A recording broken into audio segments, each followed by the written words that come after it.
మా కస్టమర్లకు శ్రేయోభిలాషులకు సెంట్రల్ బ్యాంక్ ఆఫ్ ఇండియా వారి శ్రీరామనవమి శుభాకాంక్షలు. ఇట్లు Central Bank of India zonal office Hyderabad. Indalwai రామాలయానికి ఉన్న చరిత్ర ఏంటి, అసలు ఈ రామాలయంలో లక్ష్మణుడు లేకపోవడానికి గల కారణాలు ఏంటి అనే అంశానికి సంబంధించి స్థానిక ఆచార్యులు ఉన్నారు, వారిని అడుగు. స్వామి చెప్పండి, ఇందల్వాయి రామాలయానికి ఎంతో ప్రత్యేకత ఉంది. ఈ ప్రత్యేకత గల కారణాలు ఏంటి, ఏమేమిటి, అసలు లక్ష్మణుడు లేకపోవడం ప్రధాన అంశం ఏంటి? జై శ్రీమన్నారాయణ. అస్మద్గురుభ్యో నమః. మాది వాదులస గోత్రము, ఆపస్తంభ సూత్రము, యజుశాఖ, కోయిల్ కందాడై అన్నన్ తిరువల్లూరు వీరరాఘవాచార్యులు నా యొక్క నామధేయము. మా యొక్క పూర్వాచార్యులు ఉన్నారు. సకల వేదాంత సారార్థ పూర్ణాశ్రయం విపుల వాధూల గోత్రోద్భవానాంవరం రుచరజామాతృ యోగీంద్ర పాదాశ్రయం వరదనారాయణాచార్య మద్గురుం సమాశ్రయే కన్యాశ్రవణ సంజాతం కృపా వాత్సల్య సాగరం సర్వేషాం ప్రథమాచార్య శ్రీనివాసమహం భజే. మా యొక్క పూర్వాచార్యుల వారు, పూర్వ గురువుగారు వరదనారాయణాచార్యుల వారు, వారు యోగీంద్రుల వారు. ఒక చోట ఉండి ఇంకో చోట ప్రత్యక్షమయ్యి వారు యోగీంద్రుల వారు కనుక వారు ఆ విధంగా ఉండేవారు. మాది పూర్వము శ్రీరంగం. శ్రీరంగం లోపల తూర్పు వీధిలో ఉండేవారు. మా యొక్క సంతతి భగవద్ రామానుజాచార్యుల వారికి అక్కగారు ఉండేవారు. వారి యొక్క అక్కగారికి సంతతి మేము. దానికి చెప్తున్నాను వినండి. అయితే ఈ విధంగా అప్పటికి ఇక్కడ ఆలయం ఉండడము ఇవన్నీ కూడా లేవు. వరదనారాయణాచార్యుల వారి యొక్క స్వప్నం లోపల శ్రీ రంగనాథుడు, నేను రామావతారంలో ఒక దగ్గర నేను వెలుస్తాను, నువ్వు ఇక్కడ శ్రీరంగం లోపల అర్చన చేసి రాజమహేంద్రవరం లోపల స్వామివారి గోదావరి నది స్నానం చేసి ఇక్కడ వటావృక్షం కింద తపస్సు చెయ్యి, నా ఆజ్ఞ అయినప్పుడు నేను సర్పరూపంలో నేను ముందరికి వెళ్తుంటాను, నేను ఎక్కడైతే అంతర్ధానమవుతానో అక్కడ స్వయంభూగా నేను వెలుస్తానని చెప్పారట. వారు ఆ విధంగానే రంగనాథుడికి అర్చన చేసుకుంటూ అక్కడ నది స్నానం చేసుకుంటూ ఇక్కడ తపస్సు చేశారట. వారు కూడా సాపాటు లేదు, ఏం లేదు. యోగేంద్రుల వారు భూమికి ఇంత పైన ఉండి చేస్తూ ఉండేవారట. అప్పుడు అదంతా కూడాను అడవిగా ఉండేది. ఇదంతా కూడా మాకు తెలిసినటువంటి విషయం కాదు. మా పూర్వాచార్యులు, మా గురువుగారు, మా తండ్రి గారే స్వయం ఆచార్యత్వం, మా తండ్రి గారే మాకు ఆచార్యులు. పెద్దవారు చెప్పినటువంటి విషయాలను వారి పూర్వం వారి ద్వారా వచ్చినటువంటి విషయాలు, వారికి తెలిసిన విషయాలు అన్నిటి కూడాను నగ్న సత్యాలను వారు మాకు ఉపదేశించారు. వారు చెప్పినటువంటి ఉపదేశాన్నే మీకు నేను ఈ యొక్క ఛానల్ ద్వారా విన్నవిస్తున్నాను. అయితే ఈ విధంగా స్వామివారు రంగనాథుడి యొక్క ఆజ్ఞను శిరసావహిస్తూ అక్కడ తపస్సు చేసుకున్నటువంటి సమయం లోపల కొంతకాలం అయిపోతూ ఉంది. ఇక్కడ సిన్నాపల్లి సంస్థానం సంబంధించినటువంటి పూర్వులు అప్పుడు వారి యొక్క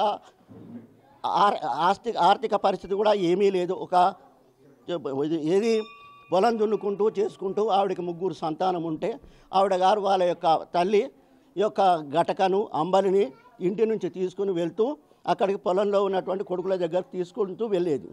వెళ్ళే సమయం లోపల ఈ యొక్క వటావృక్షం కింద ఈ స్వామివారు ఉన్నటువంటి దగ్గర నుంచే వెళ్తూ ఉండేది. వెళ్తూ ఉండగా ఆమెకి ఏమైందేమో, ఒక ఏది మర్రి ఆకులతో చెట్టినటువంటి దుప్ప లోపల పాలు అక్కడ పెడుతూ వెళ్ళింది. మళ్ళీ వెళ్తూ తెల్లారి చూసేసరికి ఆ పాలు ఆ విధంగానే ఉండేవి. వాటికి చీమలు పట్టడం కానీ ఏదే కానీ జరిగేది కాదు. అలా వారం రోజులుగా 7 దుప్పల లోపల ఆ విధంగా ఉండేవి. ఆ విధంగా ఉన్నటువంటి సమయంలో లాస్ట్ నాడు ఆవిడకు ఒక విధమైనటువంటి దైవ సంకల్పంగా జరిగింది.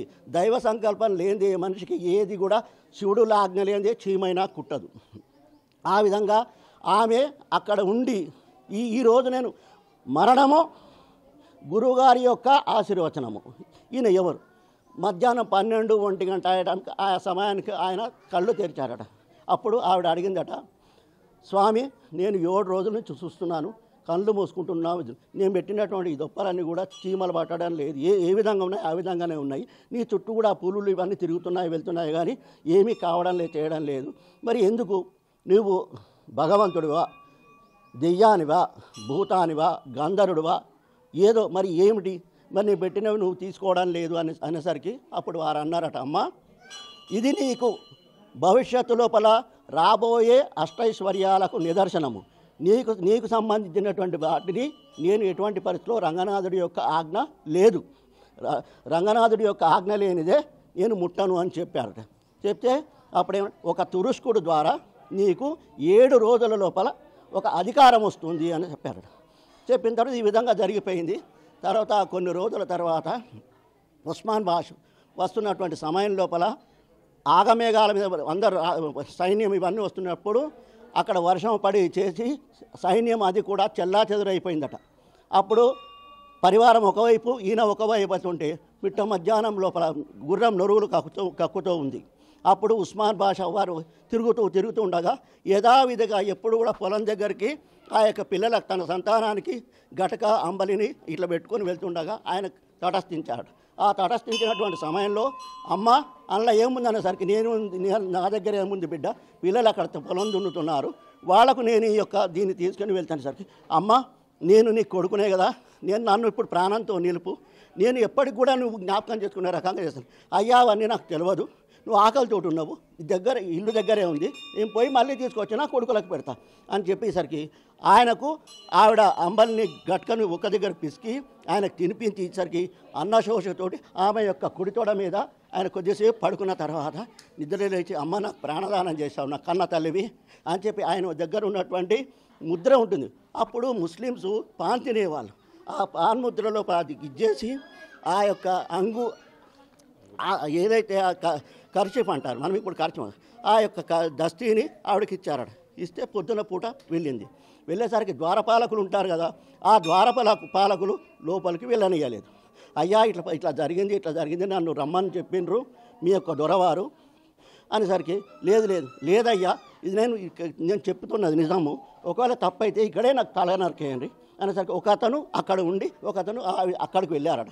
అక్కడికి వెళ్ళి ఆయనకు చెప్పేసరికి ఆయన సింహాసనం మీద కూర్చున్నటువంటి ఆ ఉస్మాన్ పాషా యథావిధిగా కన్న తల్లికి ఏ విధంగా అయితే ఒక లేగ తల్లి దగ్గరికి ఎట్లయితే పరుగులు వస్తుందో ఆ విధంగా వచ్చి ఆమెను సత్కారంగా తీసుకెళ్ళి పక్క కూర్చొని పెట్టి ఆ యొక్క ముద్రను చూపించింది. అప్పుడు అయితే అప్పుడు అంతా ఓకే, ఇప్పుడు మాత్రం ఈ ఆలయం కట్టడానికి ప్రధాన అంశం నాకు తెలిసినప్పటి నుండి కూడా అండి సీతారామచంద్రమూర్తి వారి యొక్క విగ్రహమే ఉంది, లక్ష్మణుడు లేడు నాకు తెలిసినంత వరకు. దానికి కారణాలేవో నాకు తెలిసినంత వరకు అయితే తెలియవండి.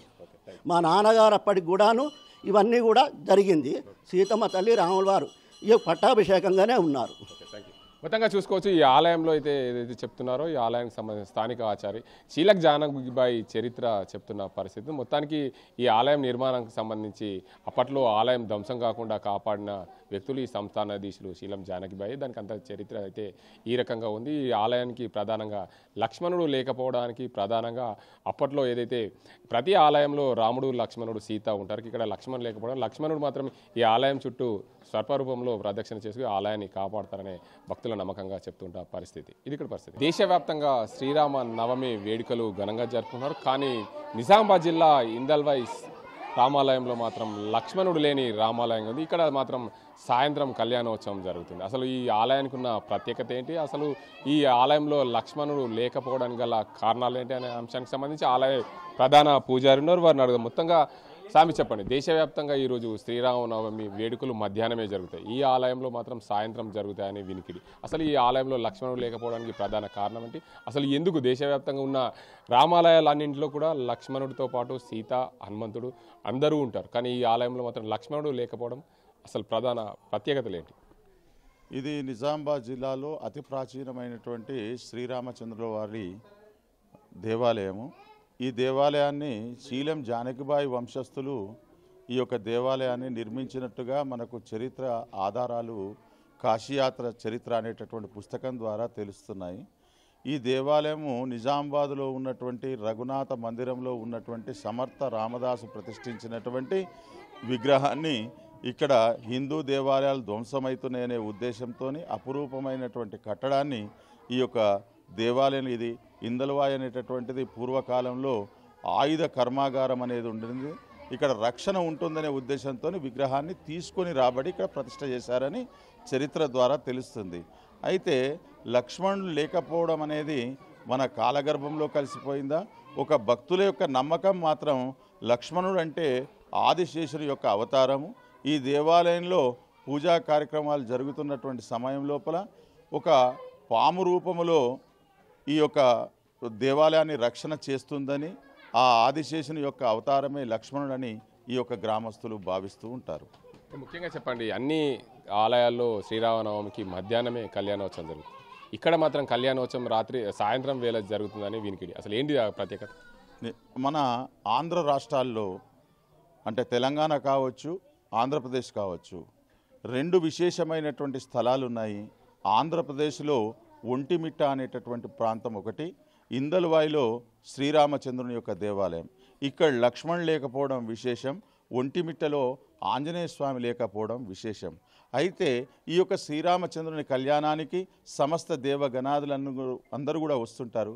కానీ చంద్రుడు ఒకడు రాడు కాబట్టి ఆ చంద్రుని కోసంగా ఇక్కడ సాయంకాలం కళ్యాణం చేస్తారు. అదేవిధంగా ప్రతి దేవాలయంలో శ్రీరామ దేవాలయాలు కావచ్చు, అమ్మవారి దేవాలయాల్లో రామనవమి రామ కళ్యాణం చేయనటువంటి ఊరు ఏది కూడా ఉండదు, ప్రతి ఒక్క దగ్గర కూడా చేస్తారు. కానీ ఇక్కడ జననం అనేటటువంటిది జరగకుండా కళ్యాణం చేయడం ఆనవాయితీ కాదు కాబట్టి ప్రతి దేవాలయంలో జననం అనేది ఉండదు. ఇక్కడ ఆ సమయానికి కర్కాటక లగ్నంలో జన్మించాడు కాబట్టి జనన వృత్తాంతాన్ని చెప్పుకొని సాయంకాలం కళ్యాణం చేస్తుంటారు. ఇది ఒక విశేషంగా చెప్పుకోవచ్చు. జననంకి సంబంధించి ఏ సమయంలో ఇది జననం జరిగిందనేది మీ ఆలయానికి ఉన్న ప్రధానంగా చెప్పుకోవచ్చు. హిందూ ధర్మశాస్త్రాల ప్రకారంగా రామాయణాన్ని మనం పరిశీలిస్తే ఈ యొక్క 11:30 సమయం లోపల కర్కాటక లగ్నంలో 5 గ్రహాలలో ఉచ్చరాశులలో ఉండగా ఈ యొక్క రాముడు జన్మించాడు. రాముడు దశావతారంలో ఉత్తమమైనటువంటి మానవ జన్మ. ఈ మానవుడు ఏ విధంగా నడుచుకోవాలి, ధర్మం అనేది ఏ విధంగా ఉండాలో తెలియజేశాడు కాబట్టి ఈ యొక్క జనన కార్యక్రమాన్ని 11:30 ప్రాంతం లోపల ఇక్కడ చేస్తుంటారు. ఆ తర్వాత స్వామివారికి విశేషమైనటువంటి వైష్ణవ సాంప్రదాయ ప్రకారంగా తనియా అనేటటువంటి దాన్ని విన్నపం చేసుకొని తీర్థ ప్రసాదాలను స్వీకరిస్తూ ఉంటారు. ముఖ్యంగా ఈ ఆలయం ప్రతిష్ఠించినప్పుడు ఈ ప్రాంతం నుండి ఢిల్లీకి బయలుదేరిన ప్రాంతంలో అప్పుడు ఆ సమయంలో ఒక వ్యక్తి ఇక్కడికి వచ్చి పూజలు నిర్వహించాడు. ఇక్కడ దానికి అంతకు సంబంధించిన ప్రత్యేకతగా చెప్పుకుంటారు. ఒక జడ్జి రూపంలో జడ్జి గారు వచ్చారు ఇక్కడ అని చెప్తుంటారు. అసలు ఏంటిది ఆ జడ్జి గారు ఇక్కడికి రావడం, ఇక్కడ పూజలు చేయడం? అయితే సుప్రీంకోర్టు న్యాయమూర్తి అయినటువంటి చెన్నై నుంచి ఆయన కాశీయాత్ర బయలుదేరాడు. కాశీయాత్ర కాలినడకన బండిపై బయలుదేరాడు, ఎడ్ల బండిపై. అతను 1830వ సంవత్సరం జూలై 7వ తేదీన ఈ యొక్క దేవాలయాన్ని సందర్శించడం జరిగింది. అక్కడ అతను ఆ యొక్క నడకదారి లోపల జరిగినటువంటి విశేషాలన్నింటినీ కూడా తన డైరీ లోపల కాశీయాత్ర చరిత్ర అనేటువంటి పుస్తకంలో రాస్తూ జూలై 7వ తేదీన ఈ కామారెడ్డి దాటిన తర్వాత అంటే మల్లుపేట అనేటటువంటి దగ్గర విలేజు, ఆ విలేజ్కు 15 కిలోమీటర్ల దూరంలో ఉన్నటువంటి చీలం జానకీబాయి యొక్క వంశస్థుల చేత నడపబడుతున్నటువంటి ఈ యొక్క రామాలయాన్ని చూశాను. అది నిజాం నవాబుల ధాటికి తట్టుకొని బురద లోపల కమలం వలె వికసిస్తున్నటువంటి ఏకైక రామాలయమని, తిరుపతి తర్వాత దక్షిణ భారతదేశంలో రాజోపచారాలతో పూజలందుకున్నటువంటి ఇది గుడి. ఈ గుడిని తప్ప నేను నా చరిత్రలో కానీ నా జీవితంలో కానీ వేరే దేవాలయాన్ని చూడలేదని చెప్పి ఆయన కాశీయాత్ర చరిత్ర అనే పుస్తకంలో రాసుకున్నాడు. దాన్ని ఆధారంగా చేసుకునే ఇప్పుడు మనకు నడుస్తూ ఉంది. మొత్తంగా చూసుకోవచ్చు, ఈ ఆలయంలో సీతారాముల కళ్యాణోత్సవంకు వాలంటరీగా చాలామంది పిల్లలు కూడా ఉన్నారు. చెప్పండి అమ్మా, మీరు ఇక్కడ ఈ సీతారాముల కళ్యాణోత్సవానికి వాలంటరీగా ఉన్నారు. అసలు మీరు ఏం చేయాలనుకున్నారు ఇక్కడ గుడికి? ఏం సేవ చేస్తారు? ఒక మంచి సేవలు, బొట్టు ఇట్లా ఒకరు ప్రసాదంకి గిన్నెలు ఇట్లా పెట్టడానికి సేవలు. ఇక్కడికి మేము సేవలు చేసుకోవడానికి వచ్చాము. ఇక్కడ మా ఫ్రెండ్స్ అందరు కూడా ఒక్కొక్క సేవలు చేసుకుంటున్నాము. ఒకళ్ళు బొట్టు పెట్టడం, ఒకళ్ళు లైన్లు ఉంచడం, ఇంకా కొంతమంది లోపలికి వెళ్ళనివ్వకుండా బయట ఉంచడం, ఇంకా కొబ్బరికాయలు కొట్టడం, ఇవన్నీ మాకు ఆలోచన చెప్పింది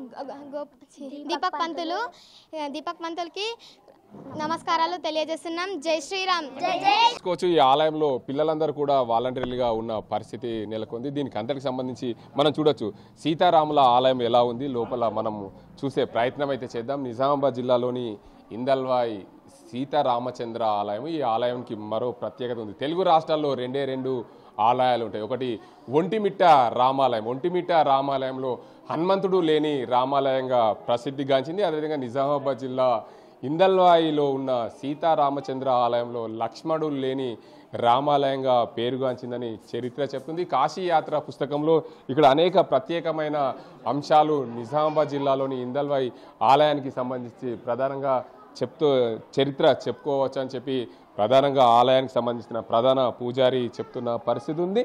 ఇక్కడైతే అన్ని దేవాలయాల్లో మధ్యాహ్నమే దీనికి సంబంధించి పూజలు ఏదైతే కళ్యాణోత్సవము నిర్వహిస్తారు, కానీ ఈ ఆలయంలో మాత్రం సాయంత్రం చంద్రుడు వచ్చిన తర్వాత పూజలు నిర్వహిస్తారని చెప్పి ఆలయానికి సంబంధించిన ప్రధాన పూజారి చెప్తున్నారు. దేశంలోని అన్ని ఆలయాల్లో రామనవమికి సంబంధించి చూసుకుంటే ఏ ఆలయం ఉన్నా సరే ఆ ఆలయంలో ఎక్కడైనా సరే రామనవమికి సంబంధించి కళ్యాణోత్సవం జరగకుండా ఉండదు. కానీ ఇక్కడ మాత్రం ఇందల్వాయి గ్రామంలో ఉన్న సీతారామచంద్ర ఆలయంలో మాత్రం కళ్యాణోత్సవం రాత్రి సమయంలో జరుగుతుంది. ఎందుకంటే సాయంత్రం వేళ చంద్రుడు ఉదయించిన తర్వాత కళ్యాణోత్సవం జరుగుతుందని ఇక్కడ చరిత్ర చెప్తుంది. ప్రధానంగా చూసుకోవచ్చు ఆలయంలో రాముడు సీత పక్కపక్కనే ఉన్న మూల విరాట్ను చూడవచ్చు. ఈ మూల విరాట్కు ఉన్న ప్రత్యేకత ఎక్కడ కూడా ఏదైతే నిజాం నవాబు కాలంలో ఈ ఆలయాలు ధ్వంసం అవుతున్నప్పుడు ఈ ప్రాంతానికి కమలం వలె వికసించే ఈ ఆలయానికి ఎక్కడ కూడా చెక్కు చెదరకుండా ఉన్న ఈ ఆలయం ప్రత్యేకత అని చెప్పుకోవచ్చు. ముఖ్యంగా నిజామాబాద్ జిల్లాలోని ఇందల్వాయి ఆలయంలో ఈ ఉన్న లక్ష్మణుడు లేని ఆలయానికి ఇంత పెద్ద చరిత్ర ఉందనే చరిత్రకారులు చెప్తున్న పరిస్థితి. ఏదేమైనప్పటికీ సీతారామ చంద్ర ఆలయానికి సంబంధించి చూసుకుంటే పూర్తిగా ఏదైతే సీతారామచంద్ర ఆలయంకి సంబంధించి చూసుకోవచ్చు. దీనికి అంతటికి సంబంధించి ప్రధానంగా నిజామాబాద్ జిల్లాలోని ఇందల్వాయి ఆలయానికి సంబంధించి చూసుకుంటే ప్రధానంగా ఈ ఆలయంలో ఎంతో చరిత్ర ఉందని చెప్పుకుంటున్నారు. ప్రధాన అంశం ఏంటంటే ముఖ్యంగా శ్రీరామనవమికి సంబంధించి చూసుకుంటే శ్రీరామనవమి రోజు లక్ష్మణుడు లేని రామాలయంగా ఉన్నది. దీనికి ఇక్కడ లక్ష్మణుడు కూడా ఏదైతే ప్రధాన అర్చనలు అభిషేకాలు జరిగినప్పుడు మాత్రం ఈ ఆలయంలో సర్పము రూపంలో ఆదిశేష అవతారంలో నాగేంద్రుడు ఇక్కడికి వస్తాడు. కాబట్టి ఈ ఆలయాన్ని పరిరక్షణ, ఎందుకంటే రాముడికి సీతకు అండగా ఉండేది వారిని కాపాడేది లక్ష్మణుడు కాబట్టి ఈ ఆలయ పరిరక్షణ అంతా కూడా నాగేంద్రుడు ఆ రూపంలో ఈ ఆలయానికి వచ్చి కాపలగా ఉంటాడు. ఈ ఆలయంలో ఆ రూపంలో లక్ష్మణుడు ఉన్నాడని ఇక్కడ ఈ ప్రాంత వాసులు భావిస్తున్నారని చెప్పి చరిత్రకారులు చెప్తున్నారు. ఏదేమైనప్పటికీ నిజామాబాద్ జిల్లాలో ఉన్న ఇందల్వాయి ఆలయానికి పెద్ద చరిత్ర ఉందనే చెప్పుకోవచ్చు. ఈ చరిత్రకు సంబంధించి చూసుకుంటే ఎప్పుడు కూడా శ్రీరామనవమికి అన్ని ఆలయాల్లో మధ్యాహ్నం పూటనే కళ్యాణోత్సవం జరుగుతుంది. కానీ ఈ ఆలయంలో మాత్రం ప్రధానంగా సాయంత్రం వేళ చంద్రుడు వచ్చిన తర్వాత అన్ని దేవతలు చూడాలి కాబట్టి సీతారామచంద్రుల కళ్యాణోత్సవం అన్ని దేవతలు చూడాలి కాబట్టి సాయంత్రం వేళ చంద్రుడు వచ్చిన తర్వాత ఇక్కడ కళ్యాణం జరగడం ప్రత్యేకత అని చెప్పి చెప్తున్నారు. ఇది ఇక్కడ పరిస్థితి. కెమెరా పర్సన్ అజీమ్తో గంగారెడ్డి, RTV నిజామాబాద్. మరిన్ని వీడియోస్ కోసం ఛానల్ ని సబ్స్క్రైబ్ చేయండి. లేటెస్ట్ అప్డేట్స్ కోసం వాట్సాప్ ఛానల్ ని ఫాలో అవ్వండి. ఆ లింక్ డిస్క్రిప్షన్ లో ఉంది.